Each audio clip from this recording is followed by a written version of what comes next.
네, 하나님 말씀은 디모데후서 3장 14절에서 17절까지의 말씀입니다. 디모데후서 3장 14절에서 17절까지 말씀을 한 절씩 돌아가며 교독하겠습니다. 14절을 제가 먼저 읽겠습니다. 그러나 너는 배우고 확신한 일에 거하라. 너는 내가 누구에게서 배운 것을 알며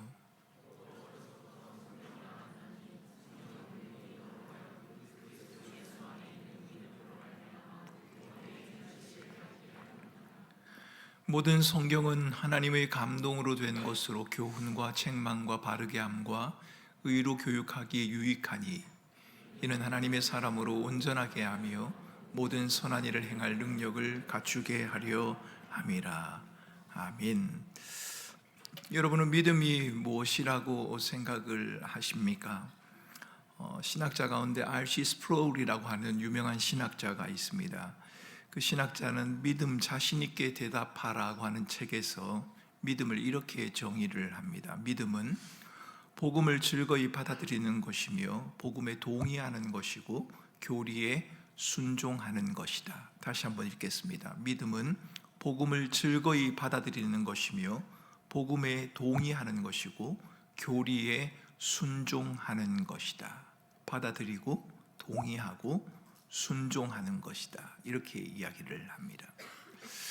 여러분, 제가 저희 교회에 부임하기 전에 금요일 날 와서 설교를 한 적이 있습니다. 벌써 다 잊으셨겠지만 당연히 잊어주셔야 제가 또 설교를 할 수 있는 것이기도 합니다만, 그때 제가 믿음에는 세 가지가 있다, 믿음의 중요한 요소가 세 가지가 있는데 지식과 동의와 신뢰라고 하는 이 삼각형을 잊지 말아라 라고 여러분들에게 말씀을 드렸습니다. R.C. 스프롤이 한 말이 그 말입니다. 믿음은 복음을 즐거이 받아들이는 것이다. 지식이라고 말한다면 복음에 동의하는 것과 교리에 순종하는 것, 그러니까 지식과 동의와 신뢰라고 하는 이 세 가지가 갖추어질 때 그것을 온전한 믿음이라고 말한다 라고 할 수 있는 겁니다. 지식이 없는 믿음은 어떻게 됩니까? 맹신이 되죠. 뭘 믿는지를 모릅니다.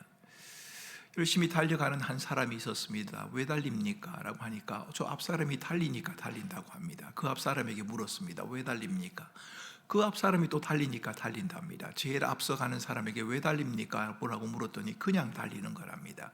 달리는 것에 대한 이유도 없고 목적도 없이 그냥 달리는 것이고, 뒷사람은 앞사람이 달리니까 그냥 달리는 겁니다. 여러분, 믿음은 그런 게 아닙니다. 믿음은 저 사람이 가니까 내가 그냥 따라가는 맹신이 아니라는 겁니다. 믿음은 무엇을 믿느냐라고 하는 지식이 반드시 필요합니다. 지식이 없는 믿음은 맹신이 됩니다. 지식은 있는데 동의가 없으면 어떻게 됩니까? 알기는 압니다. 내가 미션 스쿨을 나오고 기독교 학교를 나와서 예수님이 누군지를 알고 복음이 무엇인지를 알고 성경이 무엇을 가르치는지를 알고 천국이 무엇인지를 압니다. 그런데 동의는 하지 않습니다. 여러분, 그러면 어떻게 됩니까? 그 사람은 인척하는 사람, 잘못하면 위선자가 될 수 있겠지요. 여러분, 믿는다고 하는데 신뢰가 없으면 어떻게 되겠습니까? 믿습니다. 내가 동의한다고도 합니다. 그런데 그 사실에 자신을 온전히 맡기지는 않습니다. 여러분, 이것은 자칫하면 거짓 믿음이 될 수도 있고 주관적인 확신이나 신념에 그칠 수도 있습니다. 믿음에는 세 가지 요소가 필요합니다. 지식과 동의와 신뢰라고 하는 이 세 가지가 필요합니다. 여러분, 오늘 성경에서 바울은 우리에게 이 세 가지를 가르쳐 주는 것 같습니다. 14절 말씀에 그러다 너는 배우고 확신한 일에 거하라 이렇게 말하지 않습니까? 배우고 확신한 일에 거하라. 여기에는 세 가지의 동사가 나옵니다. 배우다, 확신하다, 거하다라고 하는 이 세 단어가 나옵니다. 여러분, 이것을 지식과 동의와 신뢰라는 말로 설명할 수 있습니다. 바울은 바른 지식이 우리에게 필요하다는 것을 가르칩니다. 바울은 성경을 배워왔습니다. 디모데의 할머니와 로이스의 어머니 유니게로부터 디모데가 성경을 배워왔습니다. 누구에게 배웠느냐? 중요하지요. 누구에게 배웠느냐도 중요합니다. 여러분, 제가 자주 여러분들에게 말씀드립니다만 요즘은 정보가 너무 많습니다. 유튜브에 정보들이 너무 많습니다. 성경에 대한 정보도 너무 많고 세상에 대한 정보도 너무 많습니다. 그래서 저는 여러분들에게 사실은 좀 이렇게 권해드리고 싶습니다. 좀 힘들고 어렵겠지만 짧은 것은 가능한 피하시고 긴 것을 보시라고 말씀드리고 싶습니다. 저는 여러분들이 짧은 유튜브나 동영상을 보고 지식을 얻거나 세상에 대한 지식을 얻는 것은 굉장히 위험할 수 있다고 저는 생각합니다. 그렇게 생각하는 사람입니다. 이건 제 생각입니다.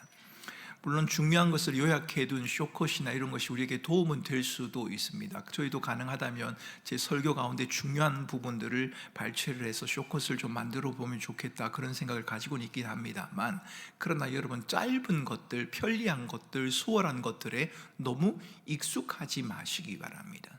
가능한 긴 글을 읽으시는 것이 좋습니다. 뉴스도 처음부터 끝까지 보시는 것이 좋고요, 뉴스도 한 채널만 보지 마시고 다양한 채널을 보시는 것이 여러분들에게 유익할 겁니다.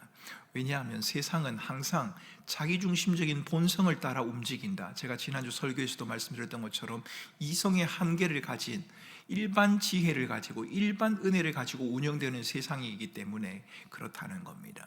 그래서 우리는 늘 겸손해야 하고 누군가에게 배우느냐, 이것을 중히 여겨야 합니다. 짧은 영상 몇 가지를 가지고 내가 모든 것을 다 아는 것처럼 생각하는 것 지극히 위험합니다.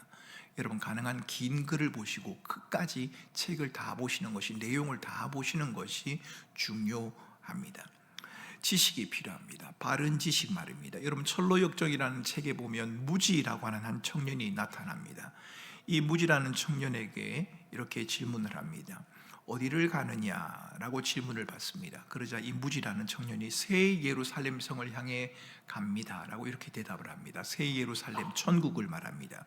그러자 이 그리스도인이 이렇게 묻습니다. 새 예루살렘에 도착했을 때 그 문이 열릴 것이라고 믿느냐라고 묻습니다. 그러자 무지라는 청년이 당연히 열릴 겁니다. 나를 위해서 반드시 그 문은 열릴 겁니다. 천국 문은 열릴 것입니다 라고 대답을 했습니다. 그리스도인이 다시 묻습니다. 새 예루살렘 문이 열린다고 믿는 근거가 무엇이냐? 그 문이 내가 열린다고 말하는데 천국의 문이 너를 위하여 열린다고 말하는 그 근거, 그 이유가 무엇이냐라고 묻습니다. 그러자 무지는 이렇게 대답합니다. 나는 누구보다 주님의 뜻을 잘 알고 여태껏 착하고 선하게 살려고 애써 왔습니다. 빌린 돈은 반드시 갚았고 헌금, 기도 생활에도 열심을 냈습니다. 무지라는 청년이 이렇게 대답을 했습니다. 여러분, 이 무지라는 청년에 대한 대답 어떻게 생각하십니까? 빌린 돈을 다 갚고 헌금, 기도 생활에 열심을 내는 것 좋은 일인 것은 맞습니다. 그러나 그것이 구원의 조건은 아닙니다. 천국의 문은 우리의 행위를 통해서 열리는 것이 아니기 때문입니다. 그래서 이 청년의 이름이 뭐라고요? 무지입니다. 잘 모르는 겁니다. 잘 모르면서 그저 열심히 천국을 향해 가고 나를 위해 천국 문이 열릴 것이라고 확신하고 있는 겁니다. 그의 이름대로 무지란 잘못 알거나 모르고 있는 것을 의미합니다. 무지, 알지도 못한 채 무턱대고 믿는 것, 여러분, 위험합니다. 그래서 바울은 고린도 교회를 향해서 너희가 믿음 안에 있는지, 그리스도 예수 안에 믿음 안에 있는지 너희 스스로를 돌아보고 확증하라 라고 그렇게 말합니다. 여러분의 믿음을 점검하시기 바랍니다. 나의 믿음이 과연 성경이 말하는 그 믿음이 맞는가, 내가 성경이 가르치는 대로 믿고 따르는 것이 맞는가를 날마다 겸손하게 하나님의 말씀 앞에 비추는 삶을 살아야 한다는 겁니다. 여러분, 지식이 필요합니다. 지식, 모든 지식을 다 가질 수 있느냐? 그렇지 않습니다. 지난주 설교에서 말씀드렸던 것처럼 우리는 이성의 한계를 가지고 있습니다. 그래서 모든 것을 다 알 수는 없습니다. 그러나 그럼에도 불구하고 우리는 다 알지 못하는 이성의 한계를 인정하면서 겸손하게 알아가려고 하는 자세를 취해야 합니다. 베드로 기자가 말하지 않습니까? 성경 가운데도 더러는 풀기 어려운 부분이 있다라고 말합니다. 여러분, 성경 가운데 풀기 어려운 부분이 있습니다. 여러분, 언젠가 여러분들에게 요한계시록 강의를 한번 하게 될 텐데요, 요한계시록 같은 경우, 다니엘서 같은 경우, 에스겔서 같은 경우 성경을 읽어보면 굉장히 좀 어렵습니다. 이해하기가 좀 어렵단 말입니다. 여러분, 그 부분을 가지고도 설교하시는 목사님들이 설교를 들어보면 다양합니다. 어떤 분은 이렇게 설교를 하고 어떤 분은 저렇게 설교를 합니다. 어려운 부분이 있습니다. 그런데 성경은 뭐라고 말하느냐 하면 어려운 부분을 억지로 풀려다가 잘못된 길로 나가게 된다고 말합니다. 여러분, 잘 모르겠으면 잘 모르겠는 그 자리에 멈추는 것이 좋습니다. 하나님께서 그 성경을 조명하여 가르쳐 주시기를 기다리면서 인내하며 나아가는 것이 중요하다는 말입니다. 여러분, 우리의 이성의 한계를 겸손하게 인정하면서도 배우려고 하는, 알려고 하는 그 자세 여러분 잊지 마셔야 합니다. 바른 지식 필요합니다. 그리고는 동의가 필요하겠지요. 바울은 확신한 일에 거하라 이렇게 말합니다. 여기서 확신하는 바라는 것은 절대 옳음을 말합니다. 하나님에 대한 지식, 하나님에 대한 지식 진리를 말하는 것이지요. 바른 지식에 대해 동의하는 과정 여러분 반드시 필요합니다. 지식에 대한 동의는 신뢰를 향해 나아가는 디딤돌과도 같습니다. 그런데 여러분, 우리가 교회 학교에서나 우리 자녀들에게, 저희도 저희 아이가 있습니다만 저희 아이들에게 성경을 가르치고 말씀을 나눌 때 지식은 많이 전달을 하는데 이 동의의 부분을 우리는 좀 소홀히 하고 있는 것 같습니다. 우리 아이들이 교회를 잘 나옵니다. 예배도 잘 드리고 교육부서의 활동도 열심히 합니다. 아이들이 믿음 생활을 잘하고 있고 믿음이 있다고 여겨왔습니다. 그런데 어느 날 아이들이 교회를 떠나가 버립니다. 다음 주간 저희 교회 교육자들이 함께 모여서 워크숍을 하게 될 텐데요, 저희 교회의 7년 동안의 교회 통계를 제가 한번 살펴보았습니다. 그리고 그 7년치의 통계 자료를 사실은 통계를 분석하는 분들에게 제가 한번 보냈습니다. 그래서 이걸 한번 분석을 해봐 주세요. 그래서 분석 결과를 제가 받았습니다. 교육자들과 함께 나누고 10월달 정책당에서도 한번 나누고 연말이 되면 우리 교우들을 불러서도 제가 한번 설명회를 한번 해보려고 하는데요, 거기에서 눈여겨볼 수 있는 것이 있었습니다. 이탈률이 어떻게 되느냐 하는 것이었습니다. 미취학에서 취학으로 올라갈 때, 취학에서 중등부로 올라갈 때, 중등부에서 고등부로 올라갈 때, 고등부에서 러비아로, 러비아에서 유디코로 올라갈 때 도대체 얼마만큼의 이탈이 이루어지느냐에 대해서 이 분석하시는 분이 관심을 가지고 분석을 한 결과가 나왔습니다. 이탈률이 만만치가 않았습니다. 어디가 가장 이탈률이 많았을까? 그건 제가 나중에 가르쳐 드리겠습니다. 나중에 가르쳐 드리겠습니다. 왜 그럴까요? 바른 지식을 전하지 못했기 때문이다. 그것도 맞을 겁니다. 그런데 아이들이 믿는 것에 대하여 과연 동의를 하고 있느냐, 그것을 정확하게 이해를 하고 있느냐를 짚고 넘어가 보지 않았기 때문에 그런 것이 아닌가 싶은 그런 생각이 든다는 말입니다. 여러분, 성경에 보면 분별한다는 단어가 등장을 합니다. 동의한다는 것은 그것이 맞다라고 하는 데 대한 사실에 대한 인정이기도 하지만 옳고 그름에 대한 무엇이 맞느냐 틀리냐는 데 대한 그 동의를 의미하기도 합니다. 이것을 성경은 분별이라고 그렇게 말합니다. 떡을 달라는 자녀에게 돌을 줄 사람이 있느냐, 성경에는 그렇게 말을 하지요. 그런데 때로는 우리는 돌과 떡을 구별하지 못할 때가 있습니다. 너무 배가 고프니까 일단 뭐든지 입에 들어가야 된다고 생각을 하니까 돌과 떡을 구분하지 못하는, 분별하지 못하는 경우가 우리에게 생길 수 있다는 겁니다. 우리 자녀들에게 우리는 이것을, 이 분별하는 과정, 동의하는 과정을 소홀히 해온 것은 아닌가라고 하는 생각을 하게 됩니다. 언젠가 제가 여러분들에게 말씀을 드렸습니다.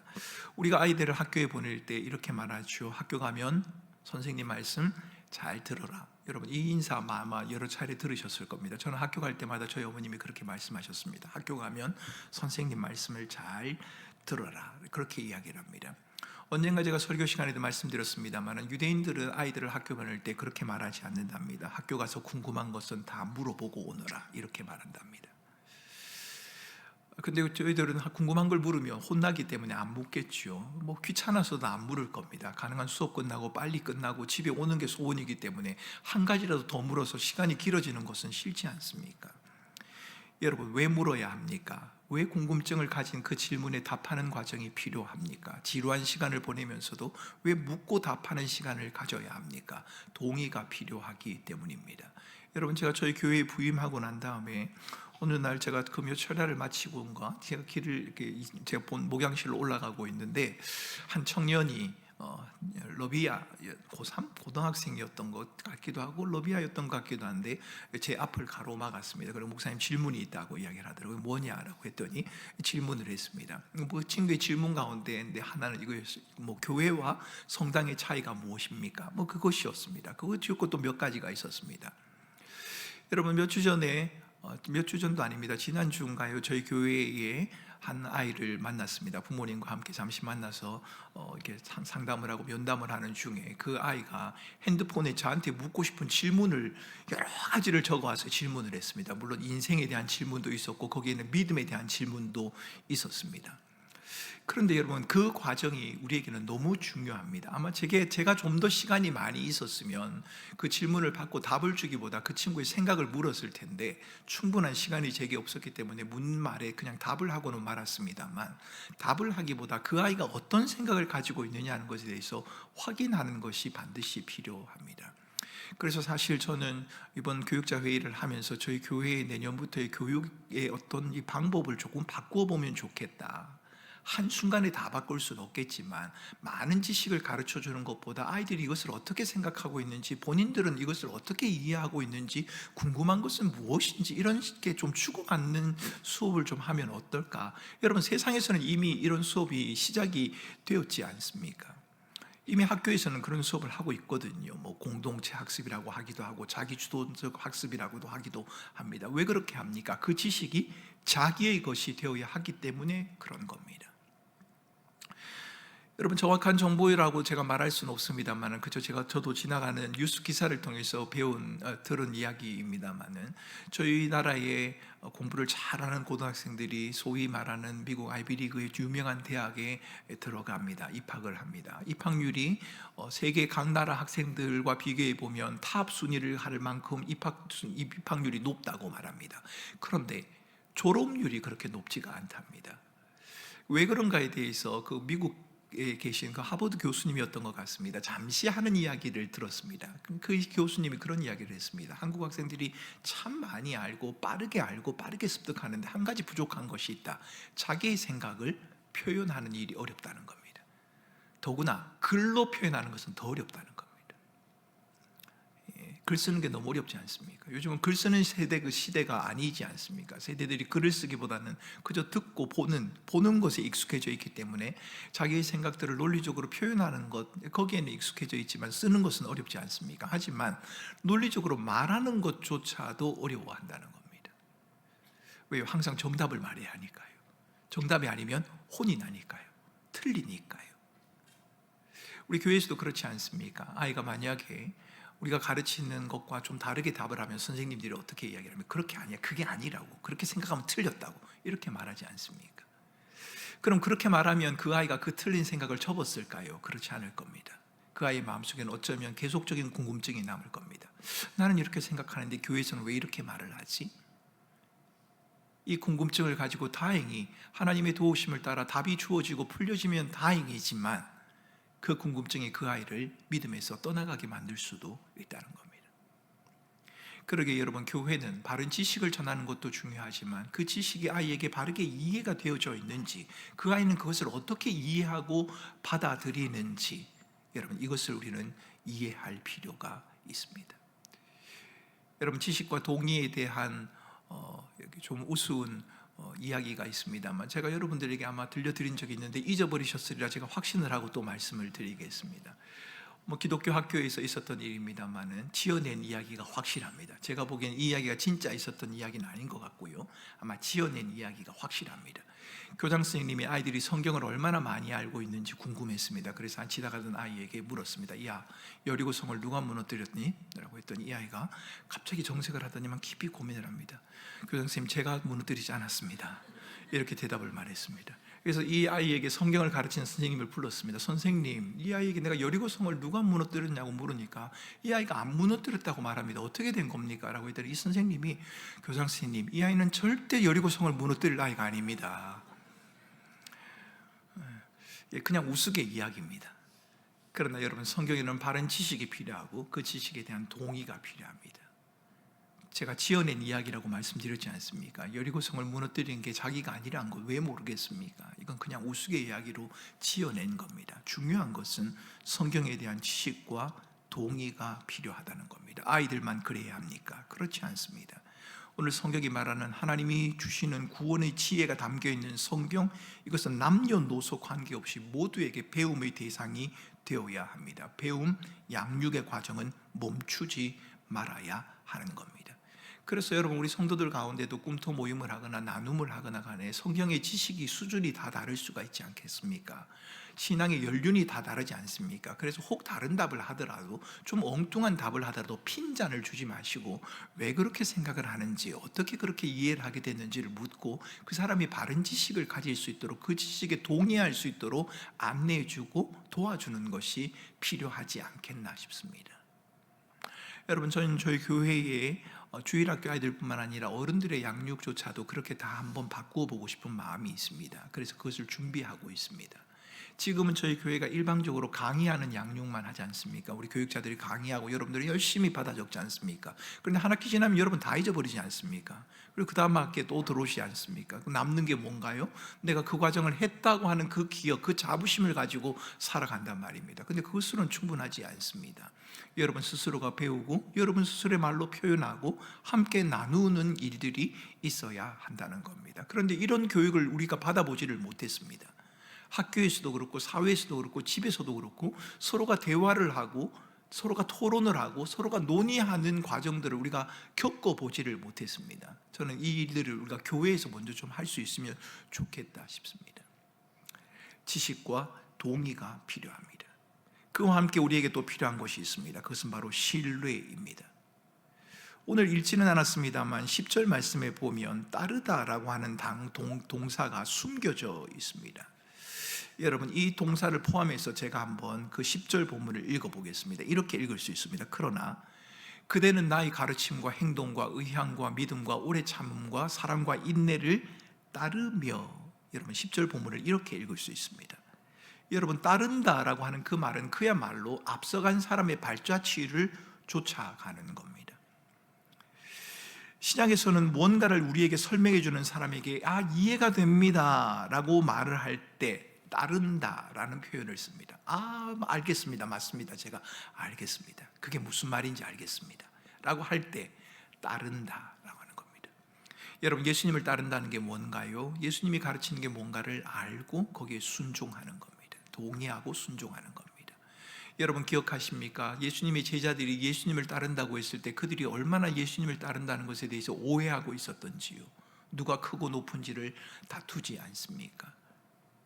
예수님이 십자가의 죽음의 의미가 무엇인지도 모른 채 주님이 가는 곳에 내가 가겠습니다, 죽음조차도 그것을 가로막지 못할 것입니다 라고 큰 소리쳤던 베드로가 있지 않습니까? 따른다는 의미를 몰랐기 때문입니다. 앞서가는 그것의 의미가 무엇인지를 몰랐기 때문입니다. 14절에도 너는 배우고 확신한 일에 거하라 라고 말합니다. 거한다, 머문다는 말입니다. 함께 누린다는 것입니다. 여러분, 이것은 신뢰와 경험을 말합니다. 실제적으로 그것을 경험을 해보는 겁니다. 믿음에는 배우고 확신하는 지식, 동의가 포함되지만 그것은 결국 함께 거하고 누리는 것, 믿음의 대상인 하나님의 말씀을 따라 살아가는 것, 하나님을 신뢰하는 것이라고 하는 요소를 빠뜨릴 수 없습니다. 나는 포도나무요 너희는 가지니 너희가 내 안에 내가 너희 안에 거하면, 거한다 이 말입니다. 함께 살아간다. 그분의 말씀에 대하여 바른 지식을 가지고 그 지식에 대해서 내가 동의를 하고 그 동의하는 사실을 가지고 실제 내 삶에 적용을 하며 살아가 본다는 겁니다. 우리가 가운데 있는 동의의 과정을 빠뜨려버리고 지식을 전했으니 신뢰하는 수준으로 갈 수 있겠다라고 생각을 한다면 그것은 착각일 겁니다. 저희 집에도 아이가 있습니다만 여러분, 자녀를 길러본 부모님들은 제 말이 무슨 말인지를 아실 겁니다. 가르치는 대로 잘하는가요? 그렇지가 않습니다. 이번 주일 설교가 순종이 어려운 이유, 순종에 대한 말씀을 주일날 전하게 될 텐데요, 여러분, 가르친다고 다 되시지 않습니다. 무엇이 필요한가요? 가르친 바에 대하여 이 아이가 어떻게 반응하고 있느냐, 어떻게 이해하고 있느냐, 어떤 궁금증을 가지고 있느냐. 여러분, 요즘 세상을 살아가는 아이들도 정말 피곤하고 어렵습니다. 교회에서는 착하고 정직하게 살라고 하나님이 세상을 만들었다고 말하는데 학교에 가보면 그렇지가 않습니다. 아이들이 사용하는 언어도 그러하고 교과 과정을 통해서 가르치는 것도 그렇습니다. 성경이 가르치고 있는 그 가치관에 반하는 가르침들이 너무 많이 있다는 겁니다. 그런 아이들에게 일방적으로 하나님이 말씀하셨으니까 믿으라, 틀린 말은 아닙니다만 여러분, 반드시 확인이 필요합니다. 무엇을 고민하고 있는지, 어떤 것이 아이들이 어려워하는 부분인지, 무엇 때문에 고민을 하고 있는지를 살펴야 한다는 말입니다. 근데 이게 참 어렵습니다. 교사도 어렵고 부모도 어렵습니다. 여러분, 아이가 학교를 마치고 집에 들어왔습니다. 그런데 무슨 일이 있는지도 모르지만 자기 방문을 확 열고 들어가고 방문을 쾅 닫았습니다. 여러분, 우리가 보통 어떻게 반응하나요? 제가 하는 반응을 여러분에게 말씀드려 볼까요? 야, 문 열고 나와봐. 자식이 엄마 아빠가 있는데 어디 문을 그렇게 닫고 가? 다시 문 열고 닫고 들어가 봐. 이게 제가 하는 방법이었습니다. 그런데 여러분, 아이가 왜 문을 닫는지에 대한 이유는 우리가 별로 궁금해하지 않습니다. 아이가 왜 이럴까? 무슨 일이 있었을까? 어떤 일 때문에 그럴까? 오늘 생긴 일 때문일까? 아니면 평소에도 이 아이의 마음에 어떤 것이 있을까? 여러분, 이것을 헤아리는 것이 부모로서는 너무 힘들고 어렵습니다. 그것이 필요 없다고까지 우리는 생각을 한단 말입니다. 나 때는 그렇게 잘하지 않았다고. 출 필고 밤 필면 무슨 말인지 아십니까, 우리 친구들? 나갈 때는 어디 간다고 반드시 말하고 돌아오면 얼굴을 뵙고 인사를 하라. 출 필고 밤 필면. 제가 학교 다닐 때 열심히 배웠던 겁니다. 그렇게 하지 않는 아이들의 모습을 보면서 왜 그렇게 하는지를 궁금해하지 않는 것이 우리 부모들의 모습이고 저의 모습이기도 하고 또 우리 교회 학교 선생님들의 모습이기도 합니다. 물론 저는 교회 학교 선생님들에 대한 수고와 애씀 정말 존경하고 또 현실적으로 참 어려움이 있다는 것도 알고 있습니다. 일주일에 한 번, 1시간, 길어야 2시간 정도 아이들을 만나는 그 시간에 어떻게 아이들과 함께 모든 것을 다 나눌 수 있겠습니까? 지식을 전하기에도 바쁜데 이 지식이 제대로 들어갔는지 제대로 이해하는지 확인하는 것은 물리적으로 사실은 불가능해 보이지 않습니까? 그래서 저는 이 부분에 대해서 좀 더 고민을 해보려고 합니다. 어떻게 하면 좀 할까? 학습집 선생님도 매일 아이들 집을 방문하는데 어떻게 하면 우리 교육자들이 좀 아이들 집을 좀 방문을 하도록 해볼까? 뭐 그런 고민도 해봅니다. 사실 제가 저희 교회 오기 전에는 있던 교회에서는 그걸 했습니다. 왜냐하면 많지 않았으니까요. 전체 교인이라고 해야 한 500명, 주일학교 아이들이라고 해야 한 100여 명 이상 이렇게 되니까 그냥 하면 됩니다. 교육자들이 좀 힘들긴 했지만, 그런데 지금은 좀 힘이 들거든요. 이걸 어떻게 해야 되나? 좀 고민이 됩니다. 하지만 어렵다고 하지 말아야 되는 것은 아니지 않습니까? 어떻게 하면 될 것인지에 대해서 좀 고민을 하고 있습니다만, 제가 여러분들에게 말씀드리려고 하는 것은 바른 지식과 동의, 신뢰의 과정이 반드시 필요하다는 것, 여러분 이것을 말씀드리는 겁니다. 왜 이 세 가지의 요소를 끊임없이 부단히 해가야 합니까? 그것을 해나가야 하는 이유를 17절에서는 이렇게 말합니다. 이는 하나님의 사람으로 온전하게 하며 모든 선한 일을 행할 능력을 갖추게 하려 함이라. 온전한 사람을 만들기 위해서 해야 한다는 겁니다. 온전함이란 것은 부족함이 없는 상태가 아니라 에베소서 4장 13절에서 말하는 것처럼 온전한 사람, 우리의 인격과 신앙이 성장하고 성숙해 가는 사람, 그러니까 그리스도의 장성한 분량에까지 이르는 그 과정을 두고 온전한 사람이라고 말하는 겁니다. 자라감을 멈추어 버리지 않고 계속해서 자라가려고 힘쓰고 애쓰는 사람, 여러분 이것이 바로 온전한 사람입니다. 온전한 사람은 실수하지 않는 사람, 완벽한 사람, 완전한 사람, 이것을 성경이 말하는 것이 아니라 온전한 사람이란 것은 멈추지 않는 사람을 성경은 온전한 사람이라고 말합니다. 여러분, 노진준 목사님의 표현을 빌면 온전한 사람이라는 것, 온전함이라는 것은 이렇게 정의할 수 있습니다. 끝까지 포기하지 않고 하나님께 묻고 답을 찾아가며 끊임없이 나아가는 여정이다. 끝까지 포기하지 않고 하나님께 묻고 답을 찾아가며 끊임없이 나아가는 여정이다. 여러분, 이게 바로 온전함입니다. 여러분, 교회 학교에서 우리 아이들에게 이 온전함이 이루어질 수 있도록 기도하고 가르쳐야 합니다. 여러분, 우리 아이들이 자라가는 동안 인생의 여러 가지 환난과 어려움을 겪을 수도 있고요, 신앙의 회의를 경험할 수도 있습니다. 정말 하나님이 계실까? 하나님을 믿는 게 맞을까? 내가 신앙생활하는 것이 정말 유익한 것일까? 고민을 하게 될 거란 말입니다. 그런데 그런 가운데서도 끝까지 멈추지 않고 하나님을 향하여 묻고 그 답을 기다릴 줄은 아는 아이, 여러분 그런 아이를 우리는 길러가야 합니다. 지식과 동의와 신뢰라는 그 과정을 통해서 말입니다. 배우고 확신한 일에 거하라. 여러분, 우리는 이 과정을 멈출 수가 없습니다. 하나님께서는 우리 모두가 다 온전한 사람이 되기를 원하고 그 온전한 사람을 통해서 하나님의 나라를 경험할 수 있도록 하기 원하시기 때문입니다. 이 여정을 얼마나 빨리 갈 수 있느냐, 여러분 그것은 저는 별로 중요하지 않다고 생각하십니다. 포기하지 않고 끝까지 가는 것, 여러분 저는 그것이 더 중요합니다. 그래서 저는 우리 꿈꾸는 교회 학교가 또 자녀를 두신 우리 부모님들이 포기하지 않고 끝까지 지식과 동의와 신뢰라고 하는 이 세 가지 요소를 잊지 않고 끝까지 함께 달려갈 수 있으면 좋겠습니다. 언제까지요? 주님 오시는 그날까지. 우리가 나이가 들고 또 어르신들이 되었다 해도 멈추지 않고 주님 오시는 그날까지 끝까지 지식과 동의와 신뢰라고 하는 그 과정을 우리의 삶 가운데서 경험해 가야 하는 겁니다. 그 일을 위해서 우리 교회 학교 교사들 너무 많이 수고하셨고 힘쓰고 애쓰셨습니다. 그리고 우리 부모님들도 많이 고생하시는 거 잘 알고 있습니다.